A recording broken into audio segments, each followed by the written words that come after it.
So, welcome everyone again. Welcome to Let's Code Together for November, our last one for this year. My name's Jane Knight, and today I'm joined by one of my colleagues, Dr. Caroline Wilson, one of our medical officers, and together we'll take you through the session. Hello, Hello everybody.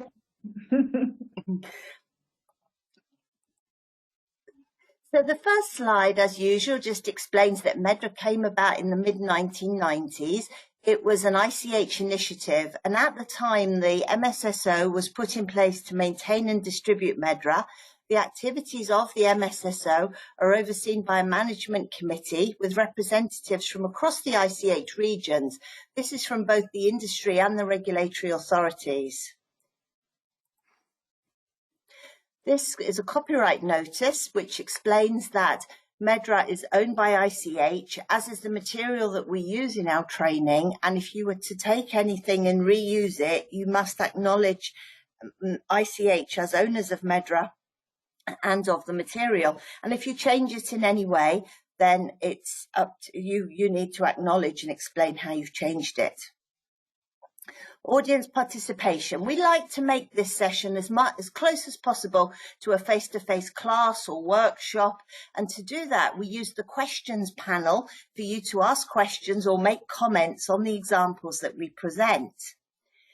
We may not always agree on the correct coding of the terms, and sometimes it's a question that we need to agree to disagree, just in the interests of time and out of respect for others in our group. We can't take requests today to code individual verbatim terms on the spot via the questions, but what we can do is at the end, we'll give you a survey and there will be an option for you to propose new examples for us to consider and use in future sessions. But just make sure that these would be around general principles or the sorts of terms that would be of general interest to the wider audience, nothing specific to your therapeutic area. So we do some quizzes. A number of you I know have joined us before in these sessions, so it's lovely to have you back with us. If you have been before, it's nice to see familiar names. But if you are new to the session, you can join our voting in how to code by a piece of software called Poll Everywhere, and you can join this in two ways. The easiest way is to scan the square QR code that you see there on the right-hand side of the screen, and that will link you directly to the presentation. Alternatively, you can use either an internet browser on your computer or on your cell phone, and you type into the URL bar at the top, pollev.com, nothing else, just that, pollev.com. And then you enter as the username, my name, Jane Knight 855. You see that, step 3 on the slide. That will link you to the presentation. You can then click join and you'll be linked, and your vote will then count when we do the polling. So just leave that on for a minute. And if you forget it, the details are in the chat. You can look back at any time. The details are in the chat. So you need to open something like Safari or Chrome and just type it in the top bar, not a Google, just in the top bar. Okay, is that long enough for everyone? So the first one, I see some of you are there already. Let me put my glasses on, I can see. Caroline, I'll come to you for your knowledge of geography on this one.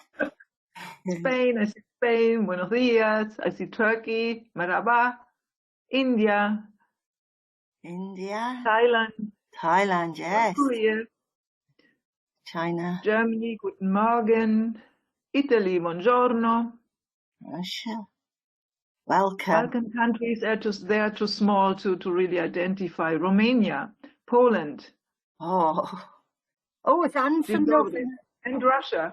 Origin. And I see the US as well. Australia and the US. I can do that. Good morning, good afternoon, good evening. I can do Australia and America. Welcome wherever you are in the world. It's lovely to have you with us. Thank you, Caroline. So to give you the chance to practice hands-on, we've set up a demo password for the web-based browser. So you may have your own browser, or you may have access with your own credentials to the web-based browser. That's fine. But if you need access for the session, you can get to it from the website. Top right-hand corner, WBB is the quick link. And this is the password and the username that you need. It will be active until the end of this week, at least. And Carol Ann's put the details in the chat for you, so you'll be able to log on. If you forget, you can get it from there. So challenges, just to sum up, as we've said, we may not always agree. Sometimes there isn't an exact match for a verbatim, and that's what makes these sessions interesting. Sometimes there's more than one possible approach, and we find this when we discuss the terms in preparation. Even the points to consider document sometimes offers us a preferred and an alternative option in some places. And sometimes it's a question that we understand the term differently. We see a term in a different way. So the best we can do is what we call a best approximation. We weigh everything up and we make the best choice we can in the circumstances.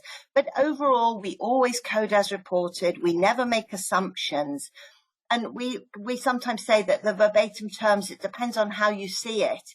And this is our picture we've got this month to sum that up. The verbatim terms are sometimes like these pictures. Now, in this photograph, is that what I would call a wheelie bin? I don't know what you call it where you are in the world, but I'd call that a wheelie bin. Is it sitting on the pavement or is it hovering above the pavement? And Carol Ann and I had a discussion about this one, and at first we were convinced it was flying, but I think it is just an optical illusion. It's the way the light falls. And the verbatim terms are like that. You can see them one way, and it's only when someone else says, oh, but what about, do you think it might mean this, that you realize there's an ambiguity. And that's exactly why these sessions are interesting. So it all comes down to your balance between applying the coding rules that give us consistency, but also medical judgment so that we manage the risks to patients. Medical referencing is helpful, and you'll see us use that in the session today, as always. And sometimes even you can't find the concept in Medra. Sometimes the concept is there with a synonym, but sometimes we actually need to request that a new term is added to Medra to represent that concept. So having said all of that, then I'm going to turn my camera off because it can be distracting for both of us. And let's code together. Our first example today is one that we carried over from last month. This one is infusion-related reaction, and in brackets, headache and fatigue. So the first question we always ask ourselves is this verbatim clear enough to code? And what's actually being reported here? And once we do have an understanding and we can see that there's several symptoms reported, we're told it's an infusion-related reaction, is there some sort of combination term that could capture all of this information or several of the elements? Is there some kind of combination LLT? That's the first questions I would ask myself. So what do you think? You may have prepared this one because we did it last month. It was on our list and we didn't get round to it. So what do you think? Use your browser and see what would you code this to. So already I see we're getting a difference of opinion here, Carol Ann. We're going to mix between some people coding it to infusion-related reaction.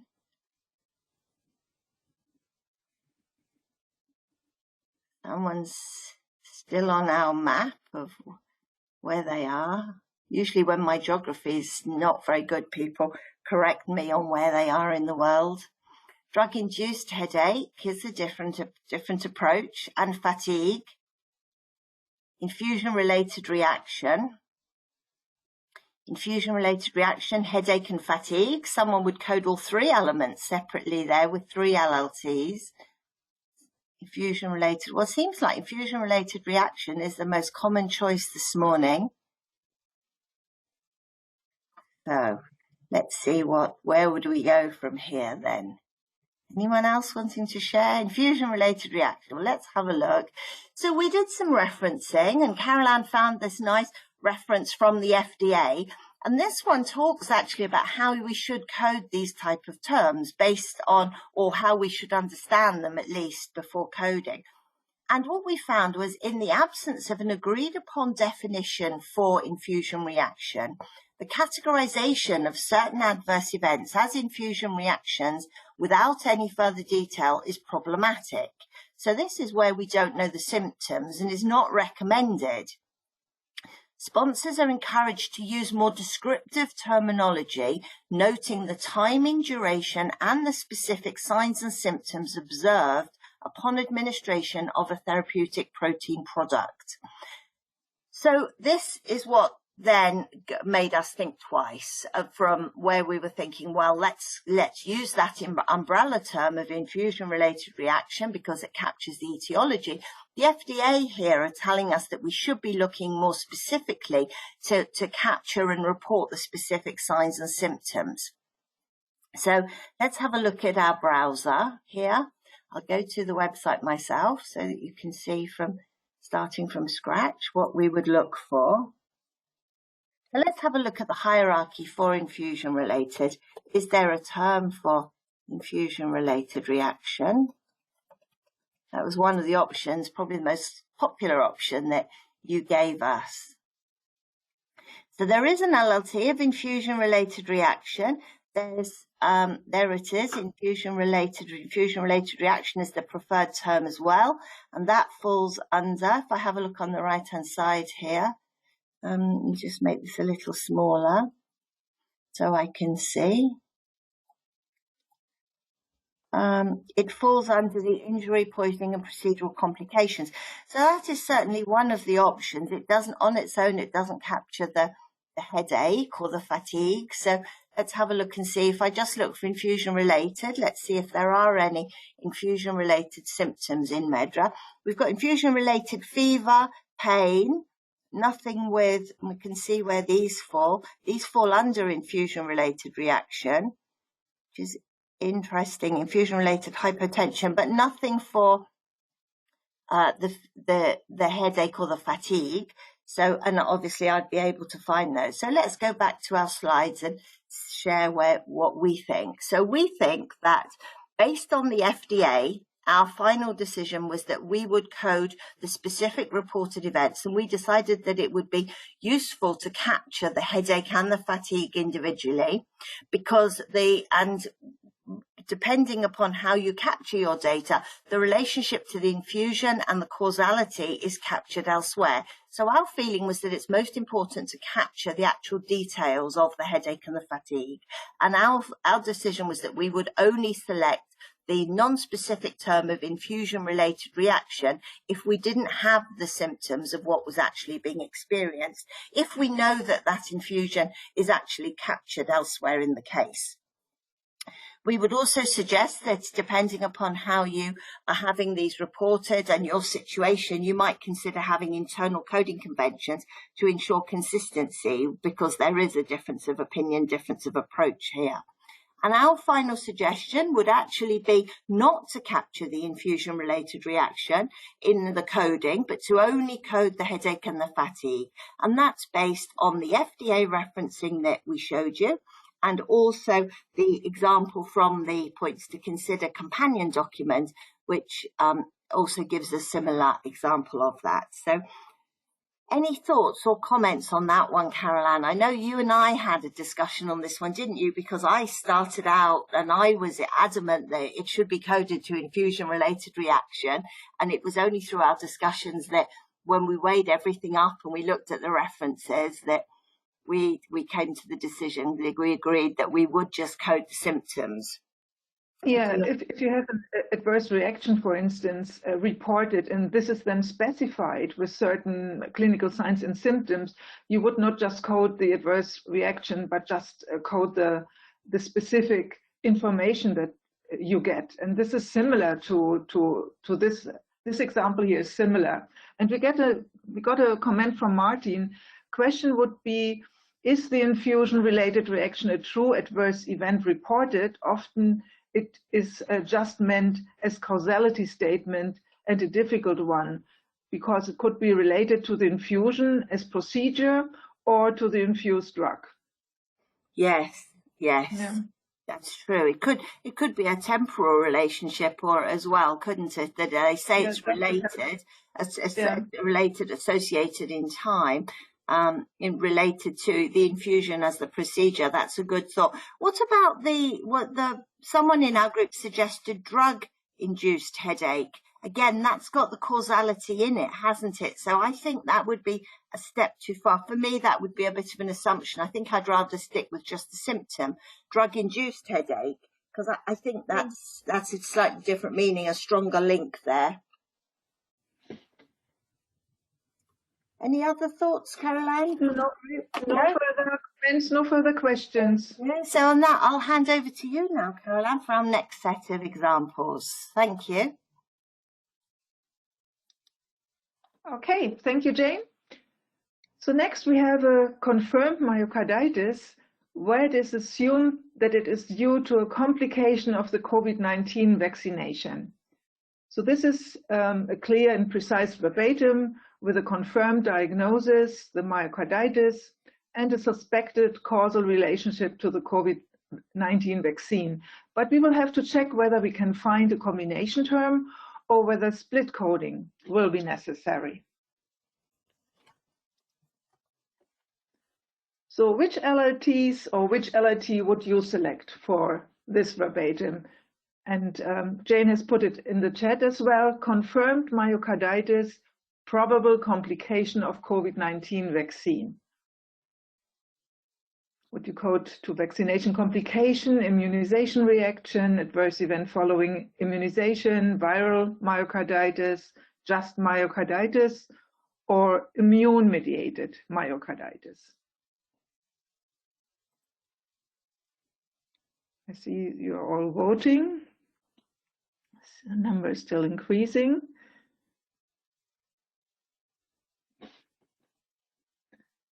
So let's see what the trend is here. So we have split of opinions. Most of you would code to myocarditis, others to vaccination complication, maybe wanting to split here, but others would also code to viral myocarditis, immune-mediated myocarditis, or adverse event following immunization. So let me close this poll and let's sort this out. So the poll had 3 options for coding reported myocarditis: viral myocarditis, just myocarditis, or immune-mediated myocarditis.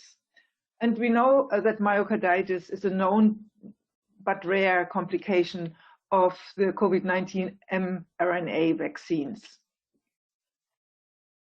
But you can see in this reference that the mechanisms behind are not clear.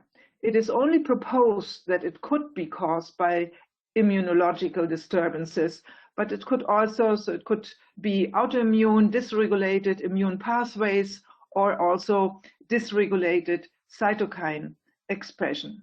So different mechanisms, and it's not fully clear how this myocarditis is by which mechanisms it is really caused. Now, how to use the terms vaccination complication, immunization reaction, adverse event following immunization? How are these terms defined? Well, let us look at the definitions used by the WHO. So an adverse event following immunization is any untoward medical occurrence which follows immunization and which does not necessarily have a causal relationship with the usage of the vaccine. So it's just a timely relationship. So the adverse event may be any unfavorable or unintended sign, abnormal lab finding, symptom, or disease.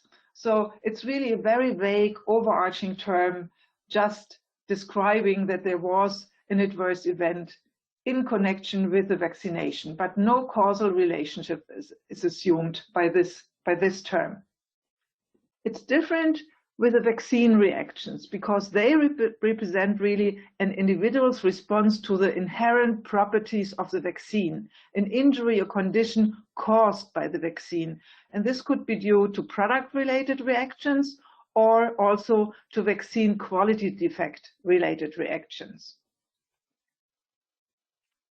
The immunization error-related reactions are preventable because they result from errors in the preparation, handling, storage, or the administration of the vaccine. They have nothing to do with the vaccine product itself. And examples would be, for instance, an injection at an incorrect site leading to pain, nerve damage, or even joint damage, or a non-sterile injection leading to vaccination site abscess, etc. Then we have another term, the immunization anxiety-related reactions. They are not related to the vaccine, but to a fear of injection and include like vasovagal-mediated reactions, hyperventilation, mediated reactions, or stress-related psychiatric reactions or disorders. So it was now proposed that an alternative name should be used, namely immunization stress-related responses, to make it broader. And you will see a corresponding supplemental new MEDRA term in the browser when selecting the supplemental view. And last but not least, we have the coincidental events. So they occur after administration of a vaccine, but are not caused by the vaccine or its administration. So this is what you have to keep in mind if you deal with the vaccines. This is a classification. It's based on definitions by the WHO, but it's also they are also used by for instance, the Brighton collaboration.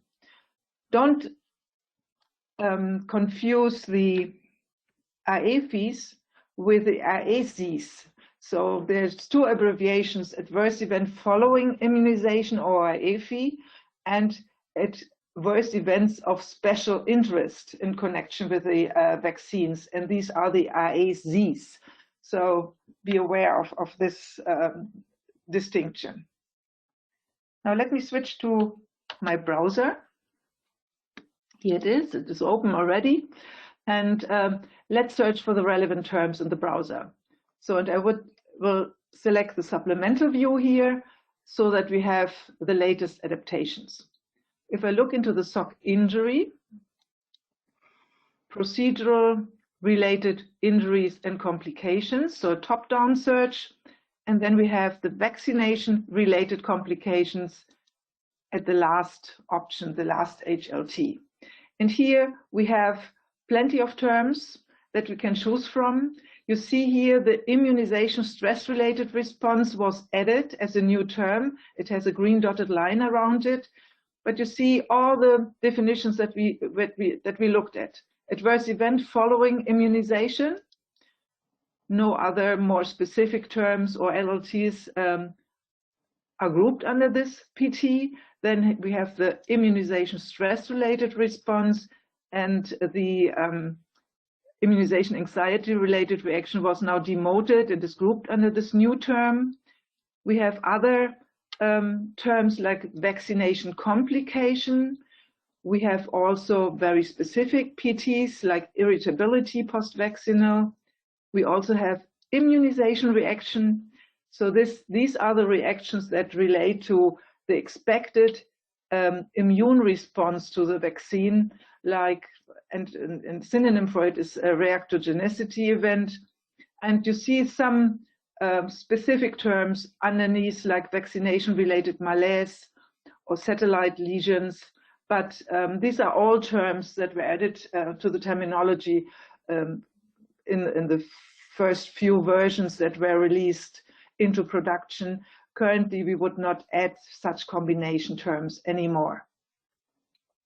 So these are the terms that you can find here: vaccination complication, vaccination failure, but these are the terms that you could use in order to capture vaccination complications or events that are reported in connection with the administration of vaccines.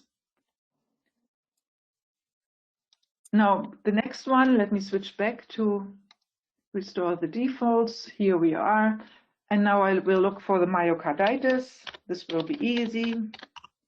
You will get a direct hit here. you will find many hits. You see 49 hits that contain the wording myocarditis, but here we would really use myocarditis because we don't know what really caused the myocarditis, whether it was an immune-related response, immune-related myocarditis.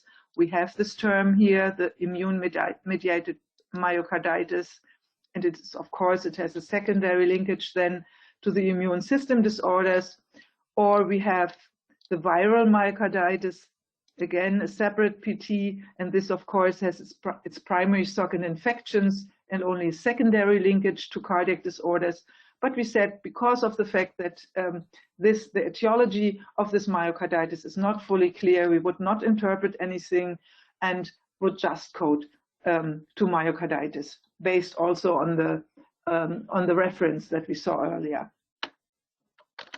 Let me switch back.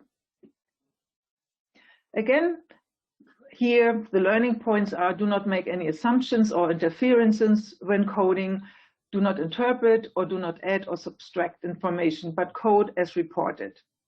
Make yourself familiar with the specific terminology for vaccine adverse events and reactions and related definitions, and browse thoroughly for suitable LLT or suitable PTs. Code the specific reported events when no combination term is available, because the relationship to the vaccine is captured elsewhere, and only use the more vague terms like AFI, immunization reaction, vaccination complication, when no further information about the nature of the adverse event or reaction is available, similar to what we just saw in the last example with the transfusion-related reaction. And also consider internal coding conventions to help your coders to classify such events if you're working in this area, either in clinical development or if you have products like these, like vaccines that you have to monitor in drug safety. Here are our final suggestions. We would code to just myocarditis, same PT. And of course, optionally, you could also code the vaccination, the COVID-19 vaccination under PT COVID-19 immunization, if the COVID-19 vaccine is not the suspect medicinal product of the case or the investigational product. Any questions, Jane? No, we've got no questions. Maybe it's just sinking into everyone. Maybe they're still digesting what you've said, but nothing so far on that one, Carol Ann. Okay, I've confused everyone. No. Then the next one. Our next patient suffered a second trimester miscarriage 2 weeks after immunization with the COVID-19 vaccine. The verbatim is clear. The second trimester miscarriage has a timely relationship to the vaccine administration, and we will have to again check for potential combination terms or consider split coding here. Which LLT or which LLTs would you select here? And again, Jane will put this in the chat. So we have a second trimester miscarriage 2 weeks after her vaccination with a COVID-19 vaccine. Miscarriage, COVID-19 vaccination, miscarriage.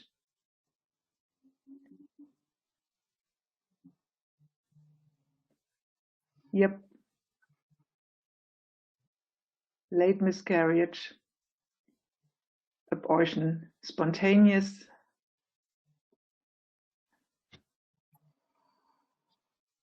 Yep.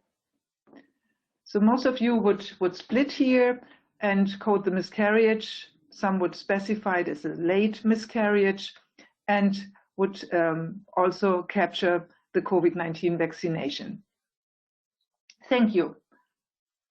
So let's look into the PTC document, because you'll find quite detailed guidance in the MEDRA term selection document. At the beginning of the relevant chapter, we are told that we first need to identify the person who was exposed, either the mother, the father, or the fetus.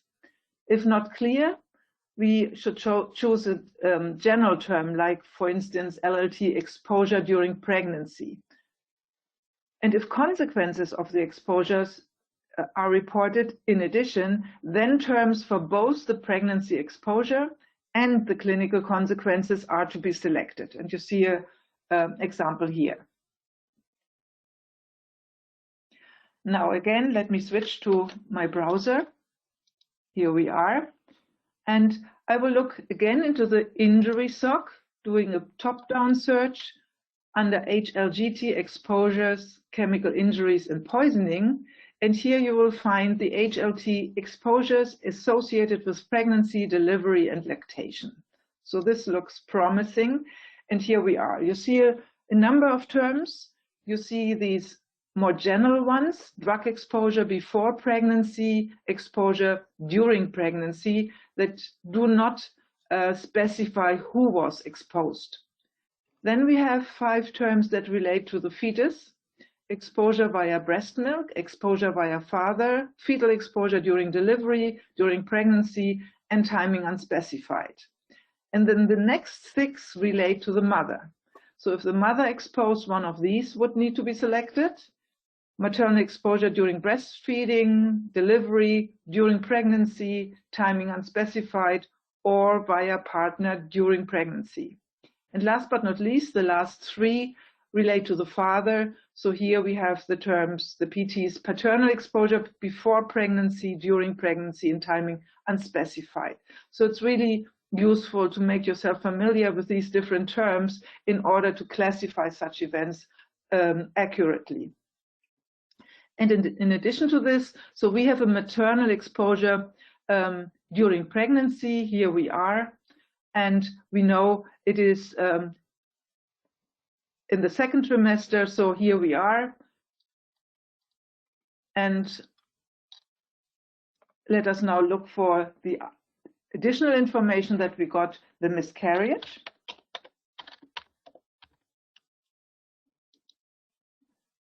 Search. So here we have the general term miscarriage, and then early and late miscarriage. And you will see that all of them are grouped under abortion spontaneous. And the definitions for late and early miscarriage are not consistent, depending on the region, the medical school. So the newest draft guidance of the EMA for the handling of cases of a pregnancy exposure, they define a late miscarriage as everything that occurs after the 22nd week of gestation. So we don't know that based on our report. We are just told 2nd trimester miscarriage 2 weeks after her vaccination. And the 2nd trimester could be either a late or an early miscarriage. So in this instance, I would prefer to just select miscarriage. Let me go back here. So here again, the terms that we saw before in the browser. So that the general ones, the ones that relate to the fetus, the maternal exposure PTs, and then the paternal exposure PTs. And you would use this exposure during pregnancy only when it is not clear who was exposed. You would only use the fetal exposure during pregnancy when it is actually reported or suspected, or when you have internal data entry conventions, maybe product-specific data entry conventions even, that ask for labeling cases as a fetal exposure during pregnancy in some instance because of product-specific considerations. But usually you would only use or select these terms when the fetal exposure is reported or suspected by the reporter. So be careful with these terms. Then we have the maternal exposure during pregnancy when the mother is exposed, or exposure of the mother during pregnancy via the partner, and finally also the exposure of father during pregnancy. All of these relate to exposures during pregnancy. What can we learn from this example? Again, we should not make any assumptions or interferences in this example regarding a potential fetal exposure. We also need to have a clear understanding of the meaning of the terms that are available for coding of exposures during pregnancy. And as in the previous two examples, we would code the specific reported events because the potential relationship to the COVID-19 vaccine is captured in a separate database field. So our proposal would be here the maternal exposure during pregnancy and the miscarriage of pregnancy under PT abortion spontaneous. And again, optionally, you could also code the COVID-19 vaccination if the COVID-19 vaccine is not the suspect medicinal product of the case or the investigational product in a clinical project. Any questions, Jane? No, no questions, Caroline. No questions. I'm really surprised. So let's look at our next one. So we're leaving now our vaccine terms and we're moving on to some examples that we put together that look at the difference between inflammation, infection, and itis terms. So here we've got one which was reported as salivary gland viral infection. So what is this clear? What's being reported? Well, it seems pretty clear to me. Salivary gland viral infection.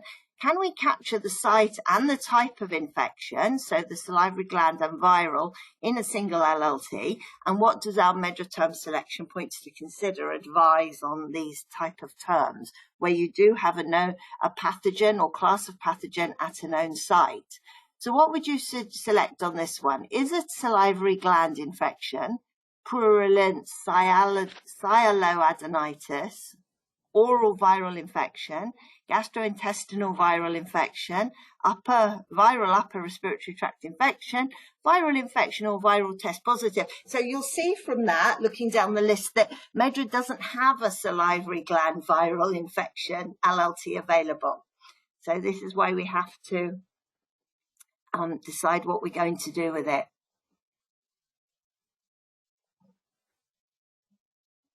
You can select more than one.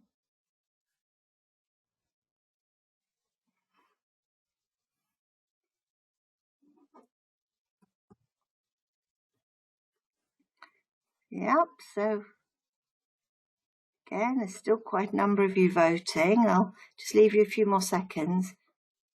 Sometimes we get feedback that we're too quick in our votes. We don't allow you time to vote.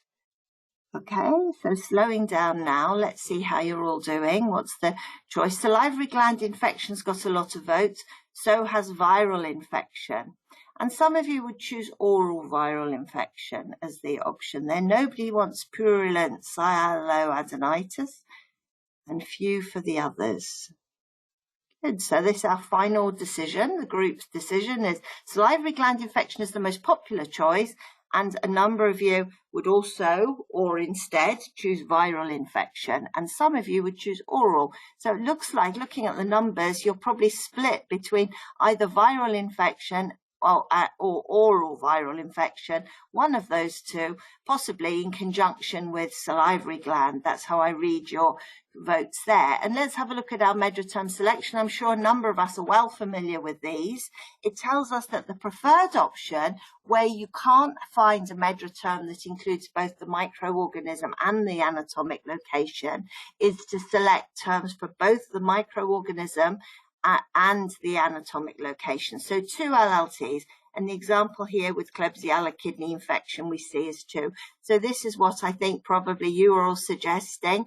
But alternatively, it's acceptable. If you can only select one term in your system, you could select either just the site of the infection or the type of infection. So that's the other option.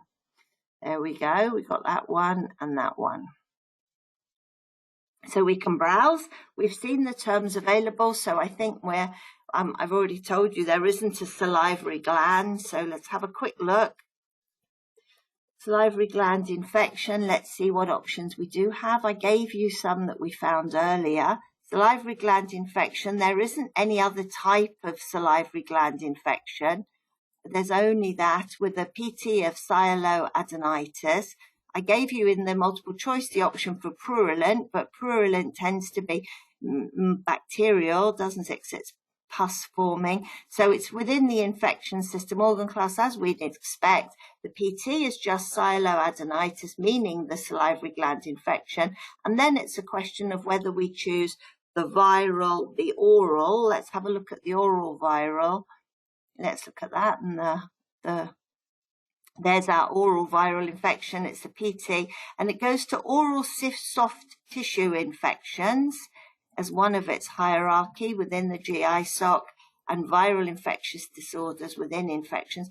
So you could use it, although the other placement suggests to me that it's soft tissue, because that sounds more like the mouth itself to me. I would probably prefer just the more general viral infection rather than saying it's an oral, because it's not the mouth itself that's affected, although the salivary glands are in the mouth. I think I would go referencing then. Let's have a look at sialoadenitis, abdolens, inflammation of a salivary gland. So it is specific to the salivary gland. That's what we're seeing in the browser with the infection and the sites. That's the kind of synonym we would be looking for in the browser. So we included that reference just so as to show you that it is always worth looking for the synonyms in the browser when you're looking to code. If you can't find the actual site name as such, try to find a synonym for it. And we saw that in Medra at the PT level. So our learning point there is that we would search for the LLT to capture both the site and pathogen. That's our standard approach, isn't it? Search using synonyms, and that's why we showed you the Dorland's reference.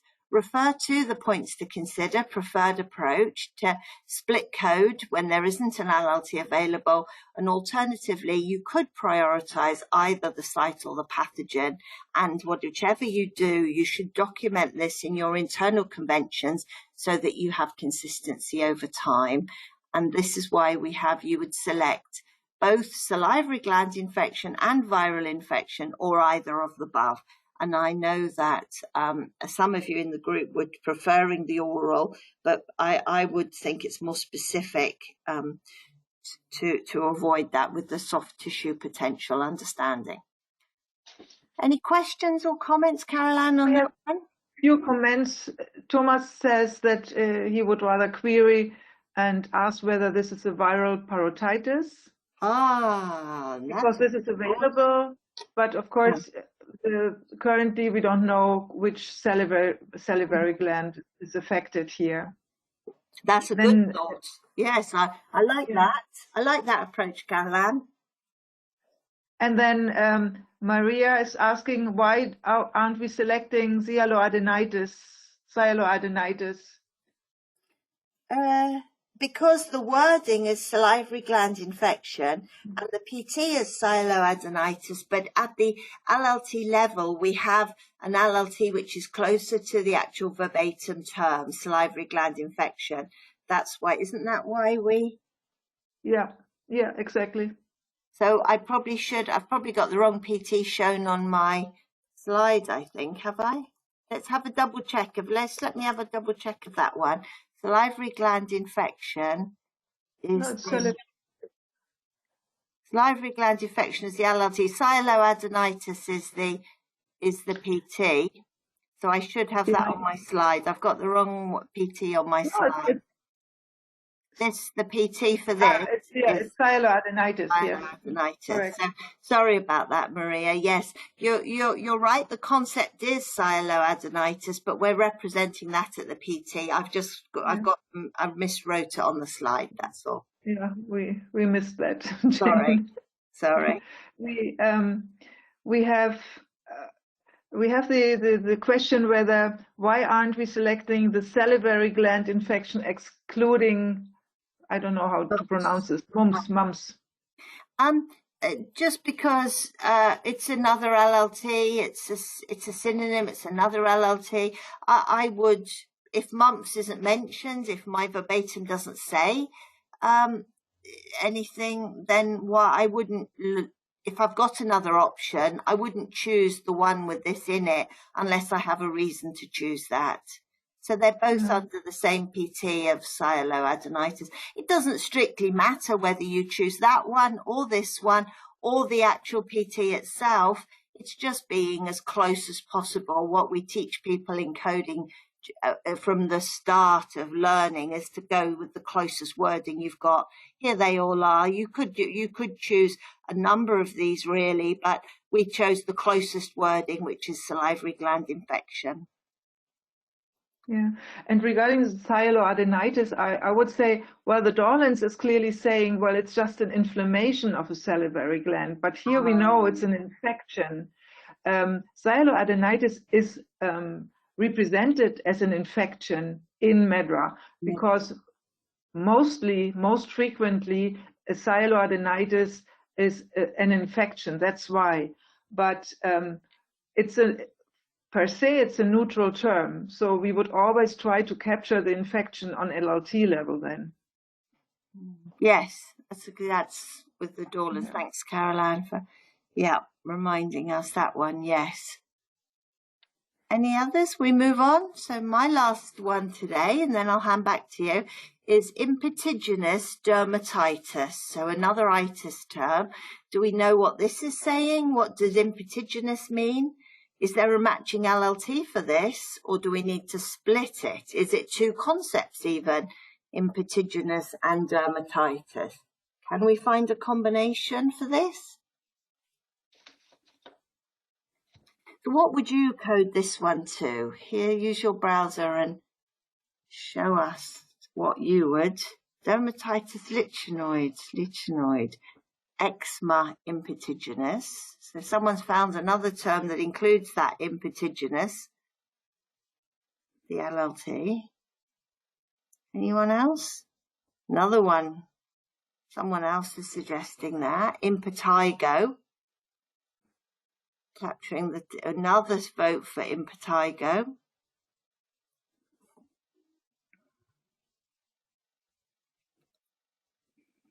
Someone wants to split impetigo and dermatitis. Another vote for eczema. Is eczema and dermatitis the same? Impetigo again. So a couple of options on this one. Seems that there's a lot of agreement among you. Somebody's going for impetigo, someone's going for dermatitis as the condition. Impetiginous dermatitis. If we had it, we would choose that one.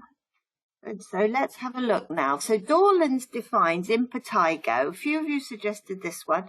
This is a contagious pyoderma caused by direct inoculation of Staphylococcus aureus or occasionally a group of A. streptococcus into superficial cutaneous abrasions or compromised skin, usually on the face or a limb. And there are two main types, bullous impetigo and non-bullous impetigo.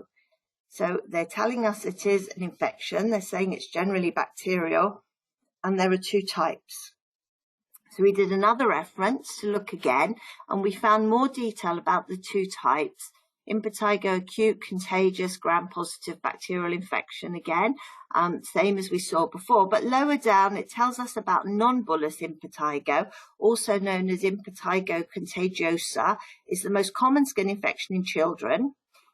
More contagious than the bullous type, and it says that impetigo is a secondary infection of pre-existing skin disease, so that's where our dermatitis might come in, or traumatized skin has also been referred to as impetiginous dermatitis. So non-bullous impetigo is what it seems to be saying. As a synonym or a form of it is this impetiginous dermatitis when the skin surface has been compromised.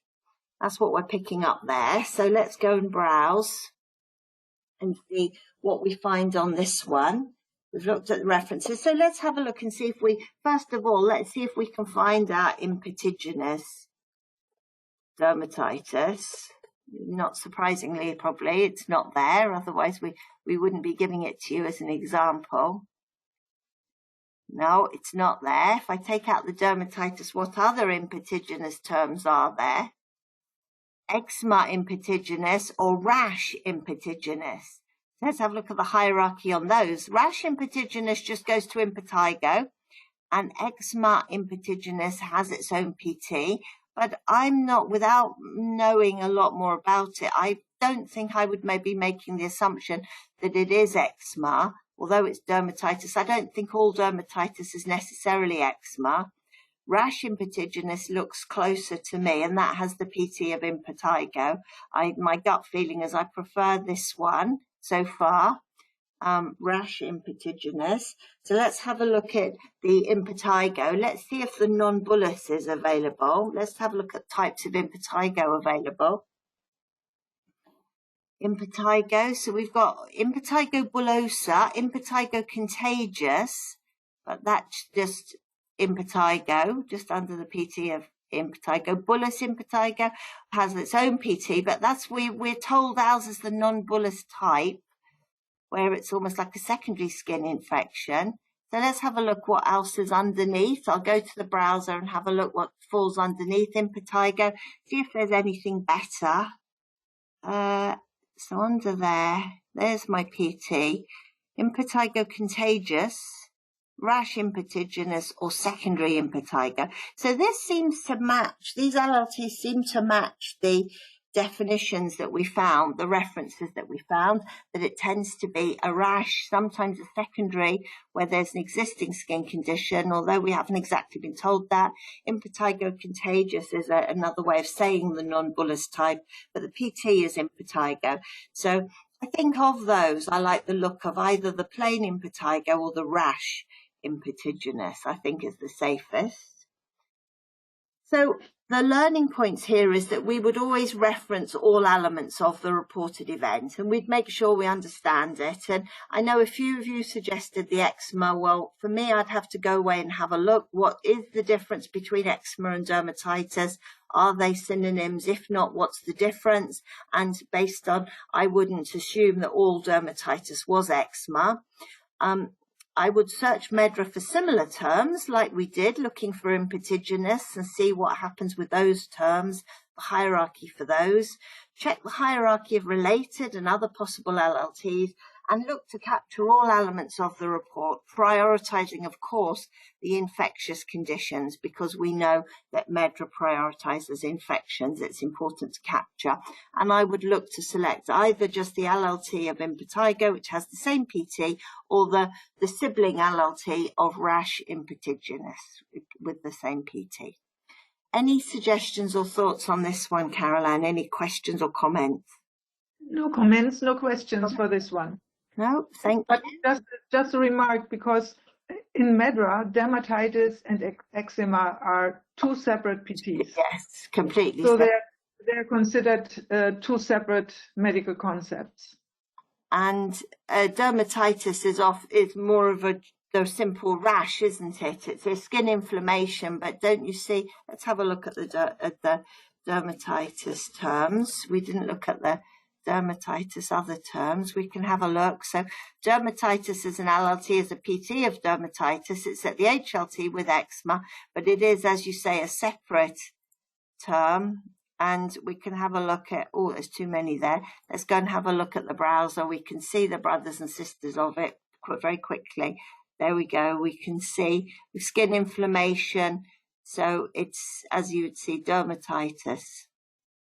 I see that as being a more... And eczema is a separate one. Eczema is a separate one. Although the HLT is the same, it's down here under a completely separate PT, and you've got all your types of eczema there.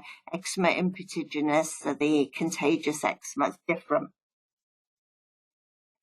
Okay, so I'll put it back and I'll hand back to you now, Caroline, for your next. Let's have a look how we're doing for time. Yep, we've got time for maybe one or two more, depending on how long it takes.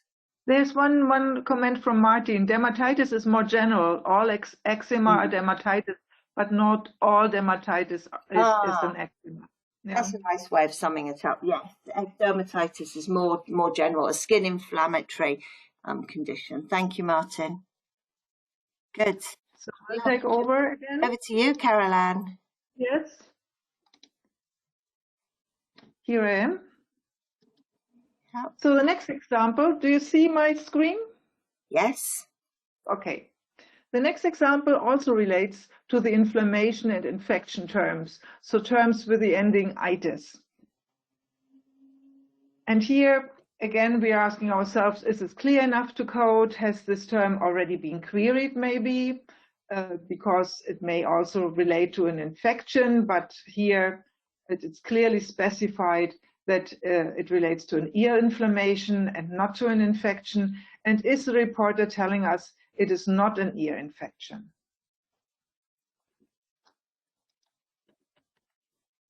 Here the definition is taken from Dorland's.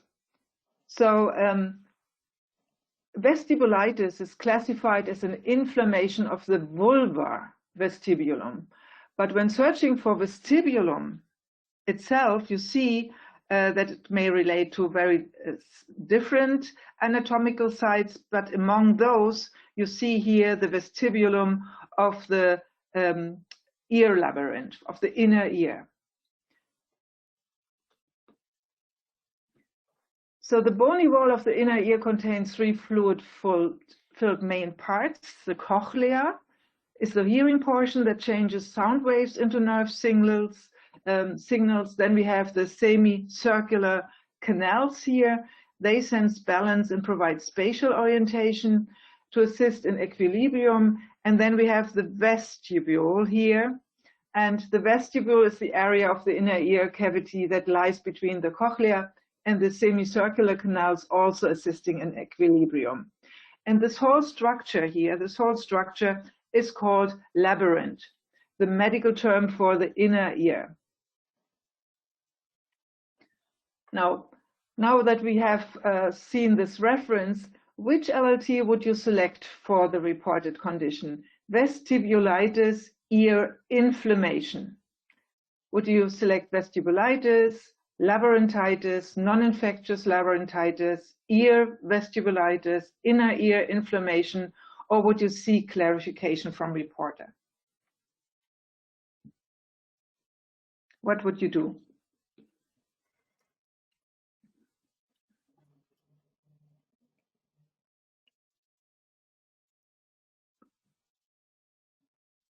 So it was specified as an inflammation, not as an infection. So I would assume it was already queried and it was then specified that this condition relates to an inflammation and not to an infection.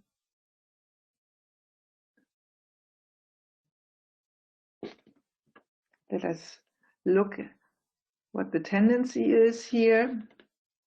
So most of you go for ear vestibulitis, others for ear inflammation. Non-infectious labyrinthitis would also be an option. So split of opinions, but most of you go for ear vestibulitis. Let me close the poll. Here we are. Now let's go to the browser again. So if I do a top-down search in ear and labyrinth disorders, I have the inner ear disorders here, and ear, here we have the inner ear infections and inflammations. And here you can see that we have a bacterial labyrinthitis, and I told you labyrinthitis stands for the inner ear, it's the medical term for the inner ear, fungal labyrinthitis, the viral labyrinthitis, and then the inner ear inflammation. And then a neutral term, labyrinthitis. So if we open it, there is nothing that would specify this as an infection or inflammation. But if I click on the term, then the term details window opens, and you see that the labyrinthitis is classified as an infection in MEDRA. And this is not what has been reported. For us, it was specified that this condition is an inflammation, not an infection. So labyrinthitis would be wrong.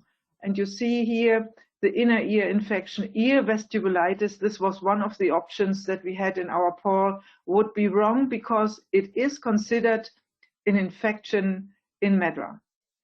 So inner ear inflammation would capture the concept. And here you have the non-infectious labyrinthitis, so a medical term for the inner ear inflammation. and then also more specific ones like acute inflammation of the inner ear. So with this, I go back to my presentation. And these are our learning points. First of all, be sure about the affected anatomical site. Also to know the respective medical terms or synonyms that can be used for the anatomical site. Consider all reported information, not only the site, but also the reported inflammation. And if you're unsure whether inflammation is really meant, seek clarification. For instance, if you know that the condition was treated with an antibiotic, or when this event is reported in a clinical program for investigation of a new antibiotic for treatment of inner ear infections, then you would of course query. But here I would assume that this was queried already and that it was specified as ear inflammation. And as always, browse MedRA thoroughly and check the hierarchy of potentially suitable terms before selecting LLTs. Here we saw that the ear vestibulitis was considered and classified as an infection in MedRA, so this would not have been suitable, this code assignment. And here our final suggestion, we would go to non-infectious labyrinthitis, under PT inner ear inflammation, or if, as I mentioned, this is a clinical program for a new antibiotic or so, then we would see clarification of whether this condition is infectious. Any questions, Jane? No, you've covered it with your final choice. Thank you, Caroline. Shall I continue with one example? Yes, I think try and do one more because this is quite straightforward. Purulent axillary adenitis is reported here. Are we clear about what purulent means, and is adenitis an unambiguous term, or do we need to query to see clarification for this verbatim here? How would you handle this reported event?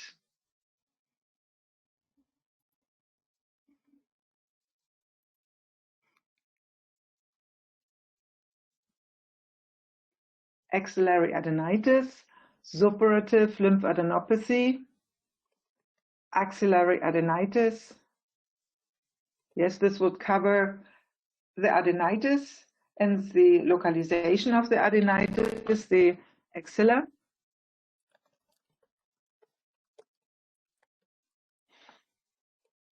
So most of you tend to code to axillary adenitis, split to axillary adenitis and lymphadenitis suppurative. This would duplicate the event, of course. So let us check indolence.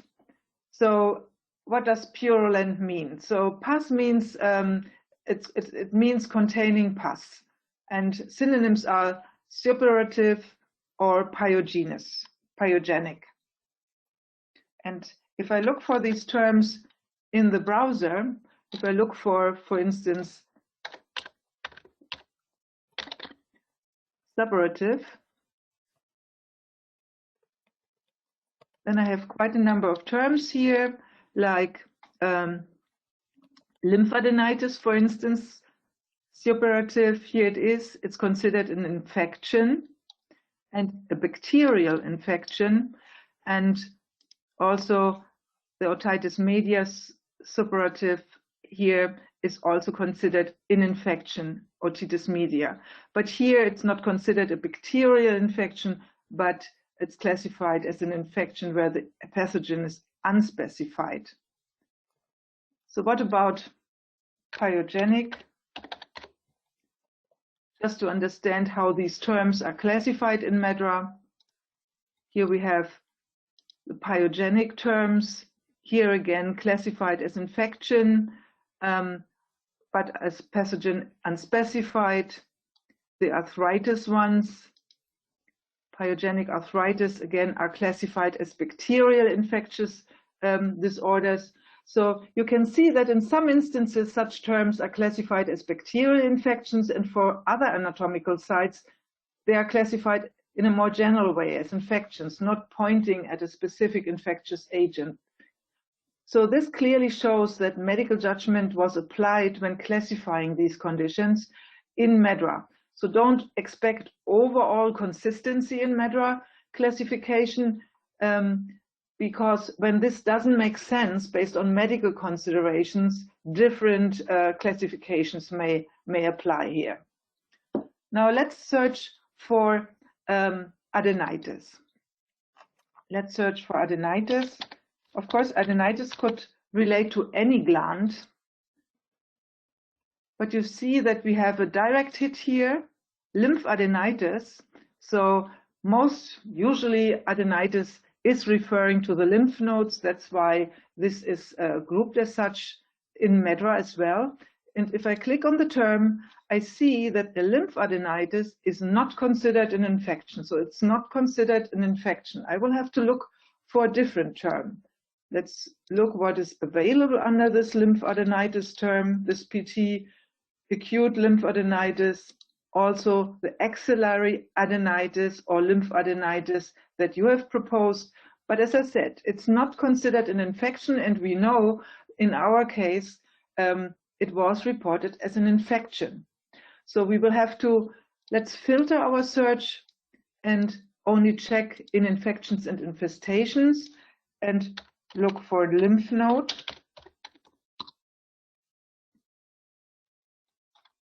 Here we have several terms: lymph node abscess, tuberculosis. What else do we have here? Abscess. Let me check whether I am on the right path here. So lymph node, abscess, lymph gland infection. So it was not the node, it was a lymph gland. So that's why you always have to either look at the neighbors to find a suitable term or use synonyms for your search string. Lymph gland infection. This is what has been reported in our case.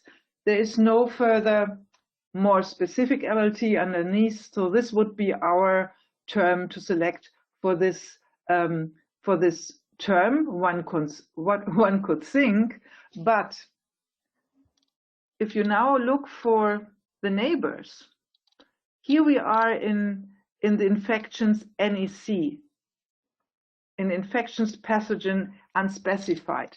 When I now look for lymph, for instance, and bacteria, I will find a term that relates lymphadenitis. Here it is, lymphadenitis bacterial. Go to browser. Again, let us check what we can find underneath, because we saw that some of these pyogenic, purulent, suppurative terms were classified as bacterial infections. Here is the lymphadenitis bacterial, and you see lymphadenitis tongue breaker for me. I'm not a native speaker. Suppurative, I think it's pronounced. So this would be a suitable LLT for our reported condition. It would be closest to what has been reported in our verbatim. Or lymphadenopathy suppurative. It's a synonym. Both would be suitable.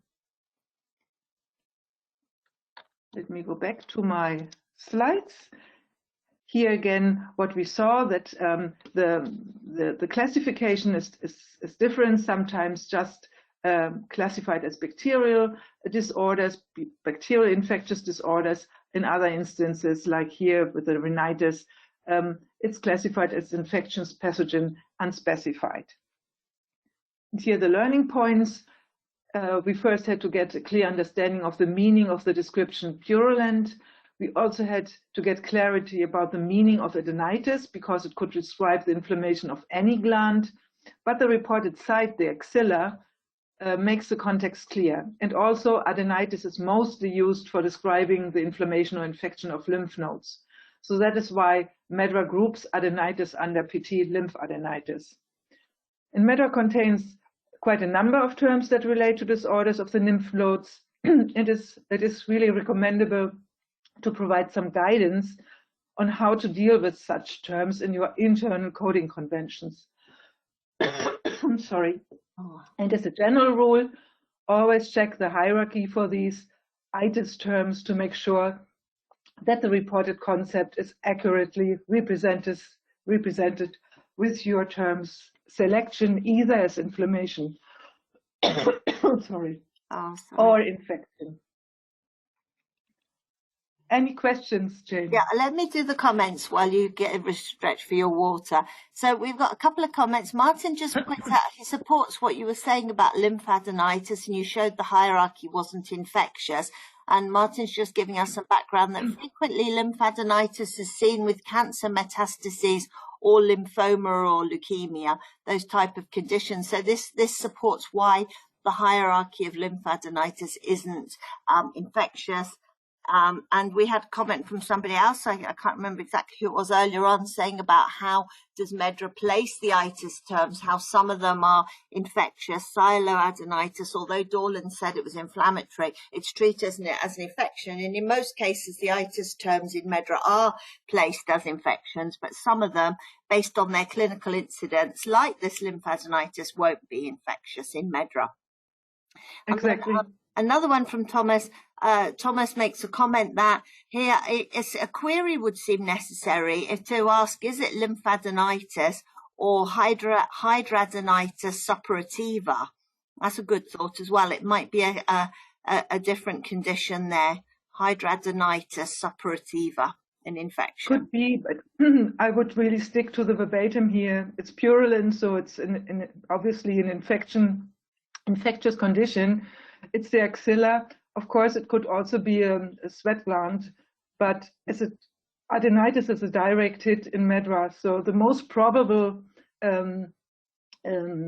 meaning is really the lymph node. But I agree. Yeah, if you want to be 100% sure, you could also query in order to ask whether the distinction and whether the hidradenitis is meant here. Depends how easy it is to query and how likely to get, if you can get something back. There's no harm in querying if you've got the time and the availability to do it. Thank you, Caroline, for that one. That's all the comments. So I'll take it back and I'll just wrap up with our final slide that we always show you. Just a reminder, it's lovely to see so many of you, the same names coming back month on month. So it is really, we do appreciate your support for these sessions. And if you are new to the sessions, just a reminder, we've been recording them now. This November is when we started a year ago. We have 12 sessions now done. So you can see them. They're all recorded on our YouTube channel. And when you go to the YouTube channel, if you go to play it, to start as if you were playing it, you're then able to see the verbatim terms listed in the description box. So you need to open. So in case you wonder, well, what is there? We've got a list of them, and they're all under each of each webinar. So you can listen back if there are some particular terms that you're interested in. So that's what we always show you. And I know we're a little bit over time. I do apologize. We managed to do 9 today. We tried to do at least 10, so not too bad, but we had a few complex ones and a bit of discussion in the middle. So a reminder there of our contacts on our website. You can contact either Caroline or myself through the MSSO help mailbox. If you've got comments, if you've got suggestions of terms to include in future sessions, you can include them in the survey that we've got, or you can send them to the help desk. Here are our contacts. You can contact us through social media. We have groups that you can join through your mobile phone. We have a Spanish-speaking group, a French-speaking group, a Russian-speaking group on WhatsApp, and we also have Chinese-speaking WeChat groups. You contact us through live chats, which you see bottom right-hand side pops up, or through the web form. And just before you go, if you do have chance, we would value your feedback on the session. Tell us what you thought of it. We try to respond to the comments. Sometimes some of you give us one comment and some of you give us the opposite, conflicting suggestion. But we do try to improve month on month. And this survey gives you the option to propose verbatim terms or topics. You may not have an exact verbatim, but you might have a topic of interest. And we're picking up our terms and our topics from your suggestions month on month. So we're getting quite a collection of those. We won't be with you next month. It's December. But what we do have in December is we have some medication error webinars that Carol Ann's going to be giving us, and a theory session and a workshop on that. So instead of Let's Code next month, you've got some medication error sessions. I know they've been very popular, so you may be on a waiting list at this stage. And we'll be back in January with more Let's Code and more medication error sessions with workshops around medication errors next year. So in the meantime, thank you for your feedback. Thank you for your attention today and your input made me laugh. Thank you, Carol Ann, for your collaboration. They're always fun to do these sessions. And have a good rest of the year, everyone. Enjoy the rest of your year. Let's see if anything else. Good. We've got a thank you for initiating medication errors. That's great to hear. Thank you, Anoop. Enjoy the rest of your year, everyone. Stay safe and see you on the other side in 2022. Bye-bye. Hope to see you next year. Bye-bye. Bye. Bye-bye.